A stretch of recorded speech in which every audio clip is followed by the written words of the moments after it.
RDC est une et indivisible. Et la population des Tonon, c'est qu'il faut tout arrêter pour faire face à cette situation. Et que nous ferons de cette terre richement bénie un réel havre de paix, de prospérité et de progrès social.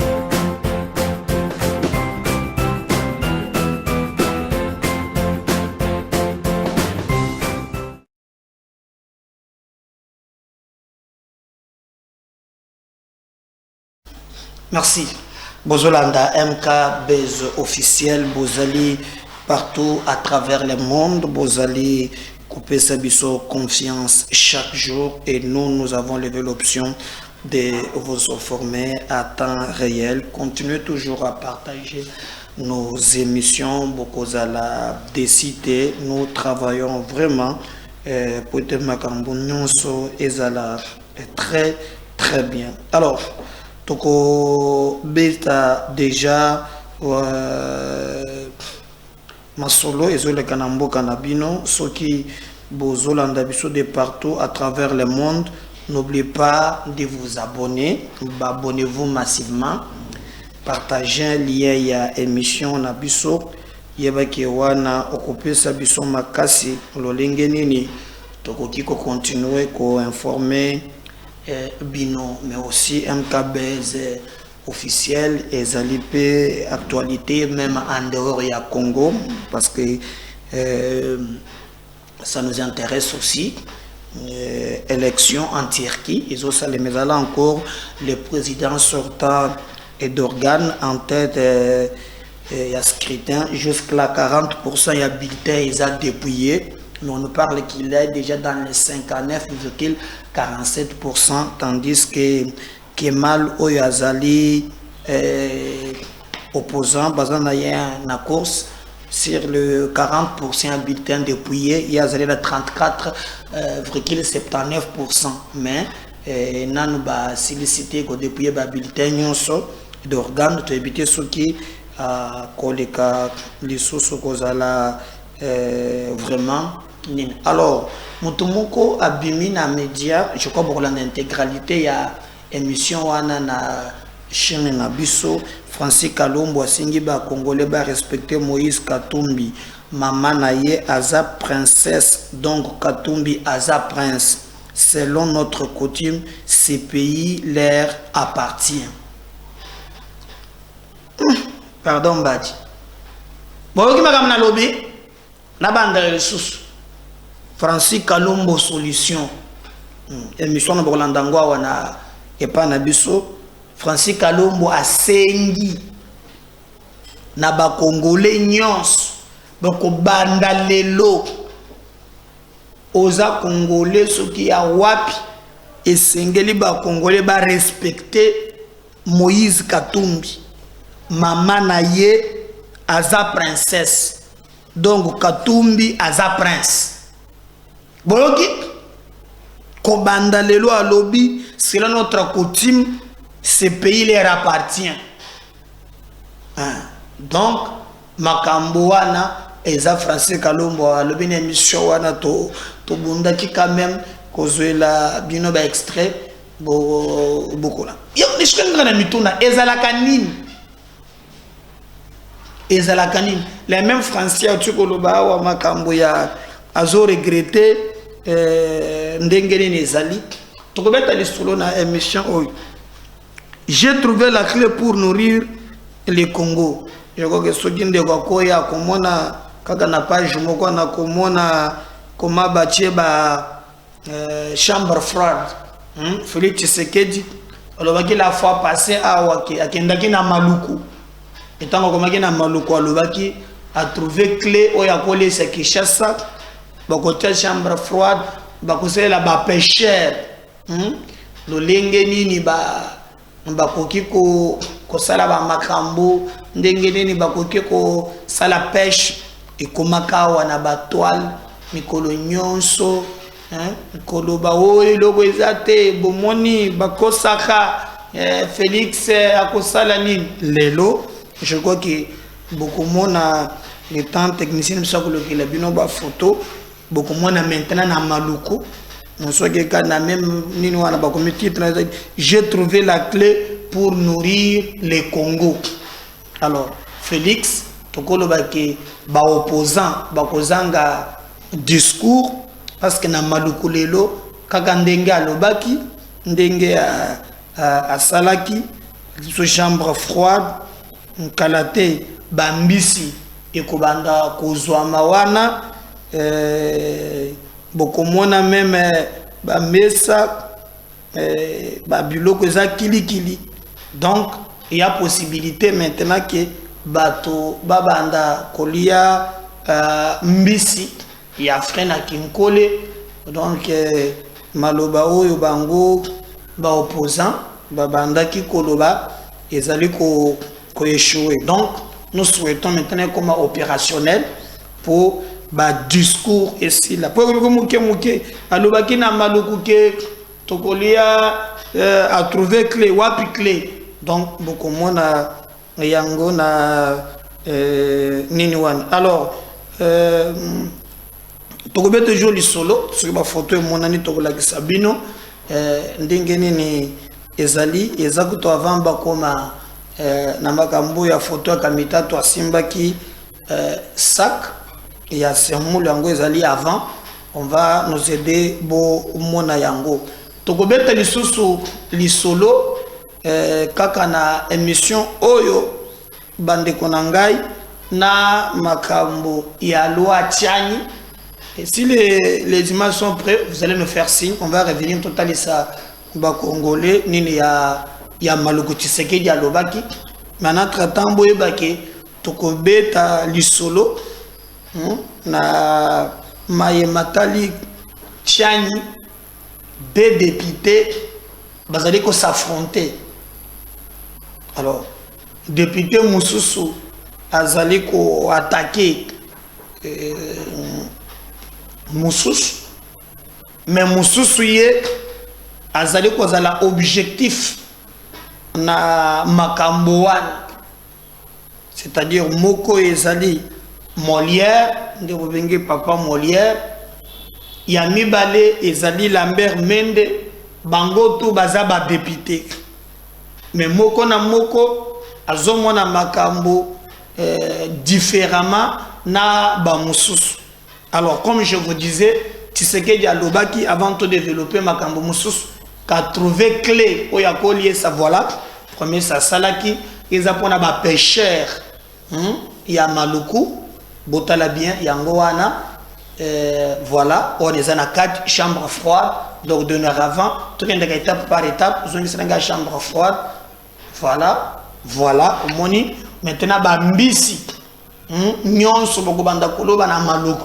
Il avait dit ça, j'ai trouvé la clé. Et komaka mafinga depuis akendaka na maluku alobaki wapi boy na boy yango wana. Donc soki ba pêcheur ba zimbisi ba yenango ba congeler après ba yoko teka zongi sele ba message ko ba yoko étaler ba mbisi tu banda kolia quand même mbisi moi bien voilà et kozala wana donc lingo suma na yo mbisi oye o démarrer mutuka okutiba mbisi ya frais ezawa. Alors, c'est de ce côté Moussous. J'ai trouvé la clé Tshisekedi à Lobaki. Voilà, vous au Monawana. Wanezali banda kunda kozali. Alors, bato je crois discours aussi là, étape Moussous ezali, s'il y a d'autres photos, voilà. Moni, wanezali ba pêcher ou banda ko na boîte wana. On est en train de moderniser maintenant pêche. Bien qu'il y ait un grand nombre, mais au moins, je crois et nous disons quand même merci. Et sa promesse, c'est comme Tolebela qui y peint, Tolebela qui y nikin et les autres, Makambo Zali Kotambola, très bien. Merci. Alors, Tolebela li solo, une émission ya lelo, je crois Boyebi, Kakake, Mboka Nabiso, Passi, na Makambo ya ba politicien et comme Mabiso. Wapi tout dans les cambo ya proposition ya loi Tiani où ils allaient vraiment créer polémique ya kosakanate.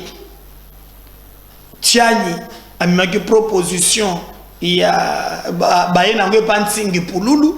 D'ailleurs to sepeli to ki ba mesure sécuritaire ya kozwama ezala pona Tchani, ezala pona Ntingi Pululu, parce que ba menace eza makasi pona bango mibale, et d'ailleurs Tchani même à salaki vidéo moko alobaki que aza tellement menacé jusqu'à ce qu'à un certain niveau à 5e ministre intérieur batala likambo na ye. Comme cela ne suffisait pas, batak ezokoba seko koba même pona Ntingi Pululu. Alors beaucoup comprendre que Batu bazo bangisa ba Congolais pour rien. Des députés nationaux, dont on a l'onglet d'abord Ntingi, Moko eza Molière, babengeke papa Molière, Negla Nyao, Moko Lambert Mende. Molière azo boya lobi, bakoki te kokamata loi wana, proposition wana, ba débattre ango na niveau ya Assemblée nationale. Azo boya. Donc pour lui, amoni ndenge Ntingi Pululu akenango na bureau, comme pe bureau aligné yango pour na député national oyo eza mabe. Mais wana mozo mona ezali Ntingi Pululu Mboso, je crois, na Noël Tiani, mokolo bakendaki ko déposer proposition ya loi au directeur de cabinet ya président. Alors ndeba kendaki Molière a sepelité. Alors bien c'est impossible. Où est passé député national?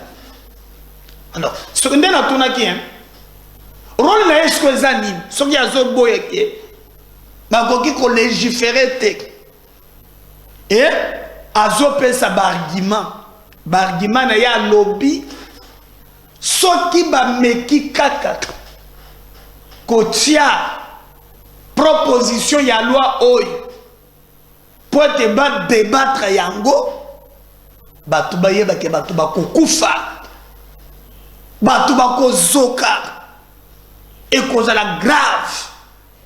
Donc ceux qui ba congolais balingi kimia balongo la proposition ya loi. Bon. Est-ce que loi est qui s'agabatu? Et lorsqu'il parle, vous sentez qu'il n'y a pas d'objectivité. Et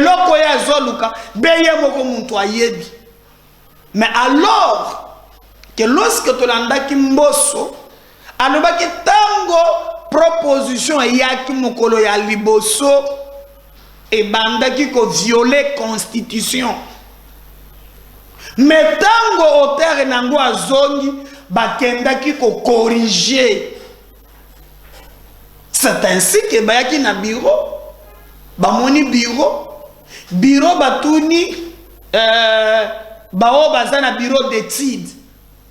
Balobi maintenant mobeke ezali madame nde bakamati mobeko yango baligné yango. Bomonaki menace kamita to asalaki. Lui qui n'est pas un député national, mais au moins il a commencé à menacer. Plus lui-même, Boyo Kaka, l'ancien ministre, il y a plein. Comment il s'appelle encore? Mwando Charles. Bo mekina lo wana katange kabwani. Tomekina lo wana katange katani pour un individu. Est-ce que la loi est pour le Congo ou bien pour un individu? Mais nous pensons que la loi est un caractère impersonnel. Ce n'est pas le cas au Bissotozo Monalelo. Mais Makambu Yako, Kamo Bandeko Nangai, député Moussous, Aya Bimi Alobi, Bakongolais Bobanga, comme d'habitude, Zobangi Sabiso, celui qui Lingi Mboke, la moto, Batuba Zoka, Bansala Lowanati. Bon, j'allais comprendre, c'est la MC Lambda, et c'est la Moutuya Balabala, mais Tsuk Nazoyo Kayango na Matoi. Il y a un député national, là, Naza perdu. Naza perdu. Fana yo kambo atana, moleki nzela mais un législateur côté mususu to mekana loi te katange ko kabwana na ngambo mususu ezisi makambo ko kabola katanga te et comme maintenant makambo ya batu bakozoka. Pourquoi vous voulez faire peur à la République? Pourquoi vous avez sa République? Ce n'est pas possible. Je dis bien, ce n'est pas possible. Mais comme TV et la radio, et que Bissou, tous au Bunda, pour défendre l'intérêt du Congo, Bissou Tolobi, Montokobangi Samoninga, Azate. Katanga bakokata te bato bakozoka bazate peut-être ye moto akozoka boyoka député national boyoka pe na après ye na kozo député mususu ope akoya na ndenge na ye pe pona kolakisa si la raison on suit ça on revient juste après mbang population ça poser yo kama kamozolo bate olobi honorable Sini Pululu o azali incapable ya osanini ya kotia courant hein esika ba nommé esika ba nommé d'accord qui peut nanu courant kuna ko ya odisa batute puis c'est wana batu bakokufa wana batu bakozoka yeba ke yo nde kololwa wana yo changer tokei est-ce que ezali moto ya 100% de bazo bongisa mboka même na babisika mususu. Président Kasavubu, Azaraki Mukongo. D'accord. Vous avez constaté la Kasavubu. Aye, Kosala Oyo Mobuta, le biate, Azari Kobebis. Le Kasavubu va ébélier, Mingi, Nengazozong Sambon, la Katia, il y a qu'elle soit disant. N'a eu été voyage en Oni, na Saraka, mais président honnête. Oui, ça la poisson Sambon, on a caisse. Et le co étikala, pas betele ma boko. Mobuta, le biate, Salanine. A saboter on y a Mobutu aye. Kasavubu des pères et des mères. Mobutu aye des pères et des mères. D'accord? Mouzé aye des pères et des mères. Tolongwe Mouzé Tokomna Joseph Kabila Kabange le Raïs des pères et des mères. Tolongwe Tokomna Antoine Félix Chilombo Tshisekedi mon président où il a gagné l'élection. Des pères et des mères. Hein? Bah des pères et des mères. Yozo katanga souvent. Bah des pères et des mères on son atangi yo Congo nenge toza lelo. Nde kaka oyo des pères et des mères ndo okamata aboya obongisa. Mais peu importe, c'est de la politique. Il fait partie. Il y a union sacrée. Si mot d'ordre est et lui bon, ça va. Tout signer du Cambouana. Tout signer bon. Mais il faut empêcher que la Ramatana peut sa opinion nangaï. Et surtout, c'est une loi présentée par un Américain. Américain, mon ayaka, moto amaye, les Cambodzi, ata national, au moins, il y a un Singapour, bateau, bateau, ça, national. Snell Mikolo et baby maman nane mo sakana. Papa Molière tous ensemble là la masolo la biso. Jamais yo de l'essai ba kodisi de l'essai sina Gombe. Wana na kosi de l'essai sina Gombe. Singi bululu na ndeko na yo basali loi. Oh zolo bela na collègue na yo azolanga biso. Collègue na ngai na nenga bia na nenga mabeto to solo la ka. Ke ozolo bana nenga mabeto. Solo la ka na singi bululu hier on était ensemble to pesa na kimbote. Ah eza ba critique ka politique. Eza ba vie politique. Na nenga bien. Je dis tout simplement national monsieur Singi. Bang population ça poser yo kama kamozolo bate. Olobi ba wana ba bendia ngwe par honorable Sini Pululu o azali incapable ya osanini. Il y a côté courant hein esika ba nommé esika ba nommé d'accord qui peut nanu courant kuna ko ya odisa batute puis c'est wana batu bakokufa wana batu bakozoka yeba ke yo nde kololwa wana yo changer tokei est-ce que ezali moto ya 100% de bazo bongisa mboka même na babisika mususu président Kasavubu azalaki Mukongo d'accord. Vous avez constaté la Kasavubu. Aye, Kosala Oyo Mobuta, le biate, Azari Kobebis. Le Kasavubu va ébélier, Mingi, Nengazozong Sambon, la Katia, il y a qu'elle soit disant. N'a eu été voyage en Oni, na Saraka, mais président honnête. Oui, ça la poisson sambon na caisse. De eloko etikala ba betele maboko. Mobutu alobi asala nini? A saboter oninga te. Mobutu aye. Kasavubu des pères et des mères.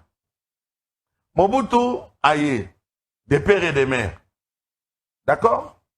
Musée aye des pères et des mères. Tolongwe Musée Tokomna Joseph Kabila Kabange le Raïs des pères et des mères. Tolongwe Tokomna Antoine Félix Chilombo Tshisekedi mon président où il a gagné l'élection. Des pères et des mères. Hein? Bah des pères et des mères. Ah, yozo katanga souvent. Bah des pères et des mères on yonso na tangi yo Congo nengi toza lelo. Nde kaka oyo des pères et des mères ndo okamata aboya obongisa. Mais peu importe, c'est de la politique. Il fait partie. Il y a union sacrée. Si mot d'ordre est et lui bon, ça va. Tout signer du Cambouana. Tout signer. Mais il faut empêcher que la Ramatana peut sa opinion nangaï. Et surtout, c'est une loi présentée par un Américain. Américain, on a dit moto maye le likabo wana ata national wana au moins na ye na Singapour wana bato bazo sa national Snell Mikolo ye baby mama na ndemo osala Papa Molière tozo songela na masolo la biso jamais yo de l'estage ba kodisi de l'estage na Gombe wana na yakosi de l'estage na Gombe singi bululu na ndeko na yo basali loi. Oh, zolo bela na collègue na yo collègue na ngai na nenga bia na nenga mabeto to solo la lobike ozolo bana nenga mabeto solo la kana nsingi pululu ye on était ensemble to pesa na kimbote ah eza ba critique ka politique eza ba vie politique na ndenga bien il dit tout simplement national monsieur Nsingi député national. Alors quand il parle on doit sentir motivation ailleurs. Donc, bateau va voter, boye baki prochainement. Il y a Zawana. Donc, Makambwa Mibeko est allié. Donc, ceux qui vont voter, ils ont pour Kolobake, ceux qui ont voté Mibeko, ils ont pour Bazoka, Batubali Yakuba. Est-ce que d'abord, Ayebi a un rôle naïe en tant que parlementaire? Donc, ceux qui ont Kangi Matoyi, Oyoki Ozongi Oyeki Mwando Simba, hein? Les deux députés Oba yebi rôle na bango te. Je vous rappelle avant Toyoka député Moussous, parce que député Moussous il y a partagé point de vue na yete. Mais nous savons que le député est là pour na kokela mibeko ya liboso. Donc on vote loi eza droit reconnu par la constitution ezo kisakaba touté. Yami balé député alina musala ko contrôler. Mais oh j'apprends que bazwe bisanga ke ceux qui ont voté mibeko eza pozo kisabatu batu bakokufa. Un député me dit encore na Katanga ceux qui va voter loi. Parce que lui vise un individu, il faut pas Kaboula Congo. Le rôle Nabino en tant que parlementaire est à la niveau nini. Mais pourquoi vous ne mettez pas le même énergie quand il s'agit à l'électeur Nabino? Parce que l'électeur Nabino est dans une situation difficile. Moussou baza prêt comme la diamba. Parce qu'il faut parler d'un individu. Mais qui vous a dit que Moutou Azali éternel, tout passe, tout coule, rien n'est de mer? Et qu'est-ce qu'on parle, bande? Je comprends rien. Je comprends rien, alors rien. Je comprends rien. Mais Nanya Loki du Soboyi. Donc, Bosani Moussala na bango. Depuis tant qu'on va et il attaque même Moninga na yepona kolobao depuis akoma administrateur Kora et Baby Boyena Boye. Non. Au contraire, Moninga azana menace, bazo menacé, il travaille pour la République, mais il a travaillé pour un intérêt privé. totelema tobondela mboka bakosa biso te. Le Congo a besoin de nous. Moi na Congo bisika nyonso ozali ikampiko bunda bitumba ya mboka Congo ko kendele boso. Kendele boso. O musu bozo ko aniza manipulation, hein? O ya bato ezanga mutu na makolo. Le binomoko bola ki sabiso ke boza capable ya ko défendre mboka na bino. C'est pas comme ba député ndenge bazos mais beaucoup comme moi. Bokolanda maintenant moninga na yepe député. Est-ce que boko kende na lowana na suka boko défendre yango topé bobangisi biso kaka pour député bobangisa biso. Alors comme TV et radio T, c'est pas le même langage n'a pas dit. Tout que député a mis balé ce qu'il pense pour nous répondre à Moninga Naye, Rena Jean-Marie Kassamba sur le plateau. L'état de siège a donné quelques résultats. L'état d'urgence, l'état de siège dans le Nord Kivu, dans l'Ituri, naturellement. Nous sommes dans deux provinces qui ont été l'objet d'une agression militaire caractérisée. On vous écoute à l'instant. Et dans de tels cas, il est tout à fait normal et légitime pour un dirigeant normalement constitué de prendre des mesures pour réduire les capacités de filtration de l'ennemi à travers différents mécanismes institutionnels qui fonctionnent normalement. Ce n'est pas seulement au Congo, ce n'est pas une invention congolaise. Nous n'avons pas inventé. Mais si l'état de siège a donné des résultats, comment on a perdu une partie de nos territoires? Nous avons perdu 2 territoires, il ne faut pas exagérer. Nous avons perdu 2 territoires. Il y en a combien? Bunagana, tous les Massissi? Oui, ça on fait les contrôle? 2 territoires, 2 entités, sur combien? Équivalent à quel? Non, mais sur combien? Nous avons perdu 2. Sur combien? Sur 6 ou 7. Oui. Non, sur cette province-là. Oui. Il y en a 6 ou 7. Donc il ne faut pas aussi dramatiser à outrance. Mais vous êtes au Parlement, Lambert Mende. Oui. Il y a la commission Sécurité et Défense qui a publié son rapport. Vous devez, je pense, au courant de ce rapport, que plus de 60% des fonds destinés à cet état de siège restent à Kinshasa. Ça, c'est un problème que je ne peux pas Commission confirmer. Sécurité et Défense. Je ne peux pas confirmer. Nationale. Je ne peux pas confirmer cela. Ce que je sais, c'est que nous avons actuellement à la tête de notre pays un président de la République qui a remis au goût du jour et qui a donné le contrôle, l'encadrement des finances publiques, y compris les finances destinées à la gestion de la sécurité. Parce que l'inspection générale des finances, la Cour des comptes, le CNRF ne travaillent pas seulement sur les finances des entreprises ou des ministères autres que ceux de la défense ou de la sécurité. Ils travaillent aussi sur les finances de la défense et de la sécurité. Donc vous contestez la commission de votre Parlement? Je ne conteste pas la commission. Je dis que ce sont des mauvaises habitudes qui ont toujours existé et il faut saluer l'initiative. Et qu'ils ne sont pas terminés. Il faut saluer, il ne faut pas m'interrompre.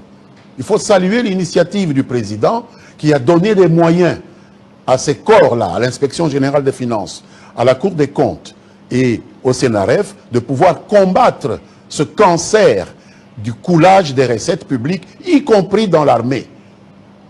Voilà tout. Lambert Mende, vous êtes parlementaire qui apportait votre soutien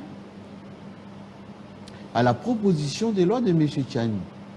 Je n'apporte pas mon soutien à la proposition de loi de qui que ce soit. Oui. Ce que j'ai dit, c'est qu'en tant que législateur, je m'insurge contre toute tentative de museler la représentation nationale dans laquelle je siège de par la volonté du peuple congolais, parce que c'est le Congolais qui nous ont envoyés au Parlement, et il n'appartient pas à quiconque de nous empêcher de délibérer sur quelque question que ce soit d'intérêt national. Ça vous rappelle quelque chose? Non, excusez-moi. Loi Minakou Sakata on ne peut pas nous empêcher de délibérer sur une matière qui concerne les intérêts nationaux de la République démocratique du Congo. Il y a certainement parmi nous des gens qui sont pour cette loi. Ils le démontreront lorsque la loi viendra à débat. Il y en a ceux qui sont contre.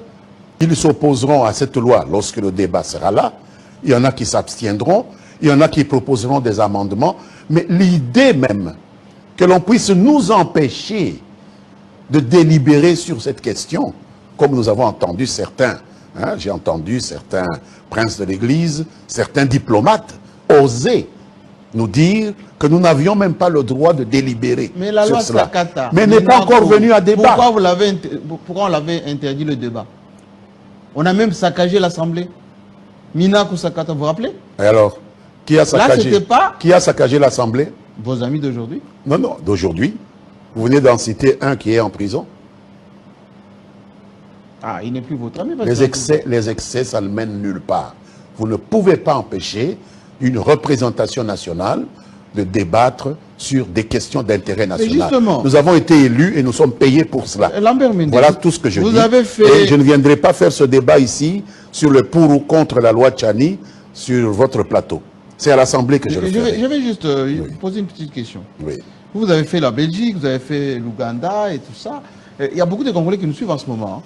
Ah oui? Qui ont eu des conjoints de l'étranger, enfin, d'autres nationalités.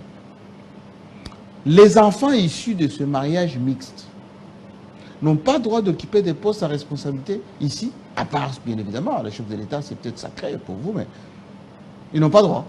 Vous me menez déjà dans le débat, mais je vais vous répondre. C'est une question. Mais je vais vous répondre. Oui.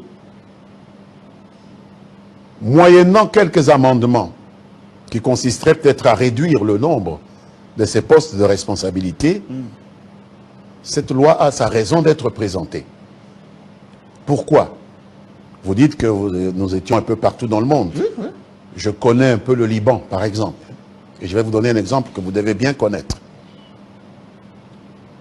L'incident concernant la démission du Premier ministre Hariri. Vous savez qu'au Liban, le pouvoir essentiel est détenu par le Premier ministre. Ce Premier ministre qui va en Arabie Saoudite, le pays de sa mère, qui est retenu en Arabie Saoudite, et qui envoie sa lettre de démission à Beyrouth. Et jusqu'aujourd'hui, le Liban n'en est pas encore sorti parce qu'il avait deux nationalités. Nationalité libanaise par sa mère, nationalité saoudienne par sa mère, et nationalité libanaise par son père. Mais vous ne répondez pas à la question. Rafik Hariri. Et donc jusqu'aujourd'hui, le Liban se morfond dans des difficultés indicible à cause de ce problème de déficit d'allégeance, déficit de loyauté.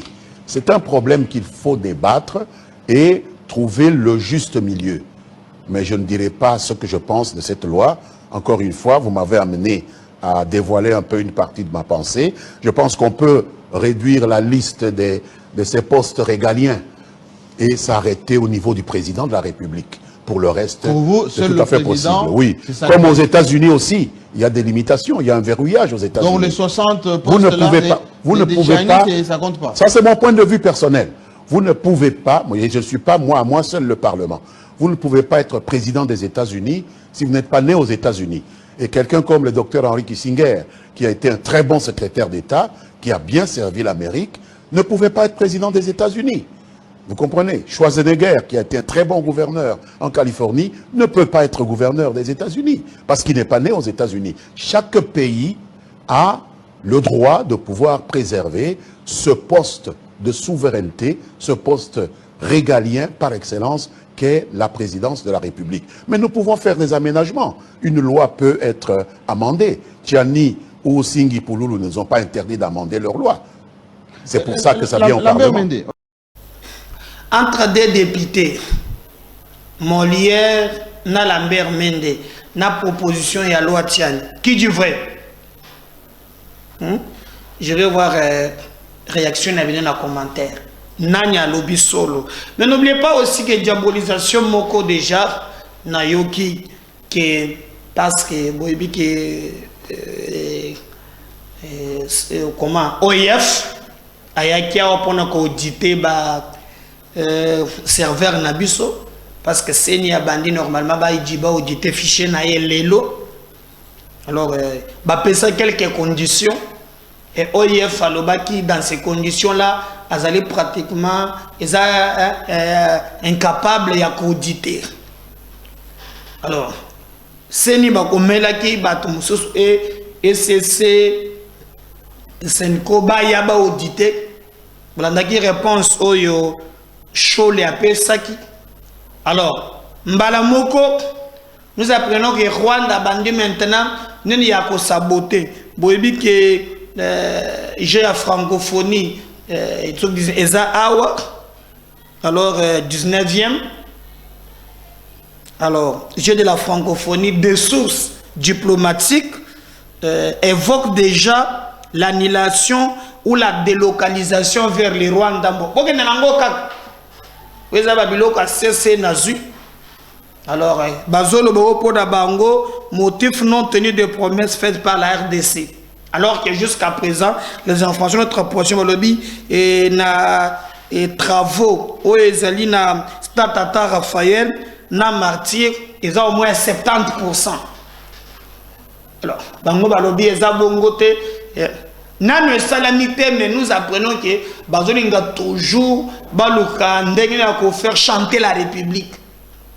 Nde bazo tiaba donc banilé baloba keke na Rwanda bakenda nango kaka parce que derrière là c'est la France.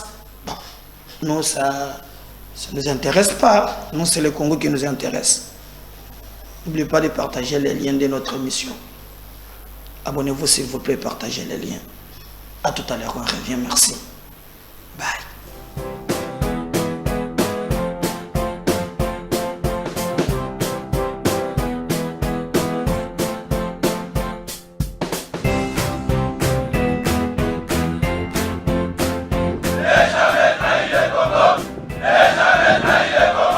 La RDC est une et indivisible. Que la population est au monde, c'est qu'il faut tout arrêter pour faire face à cette situation.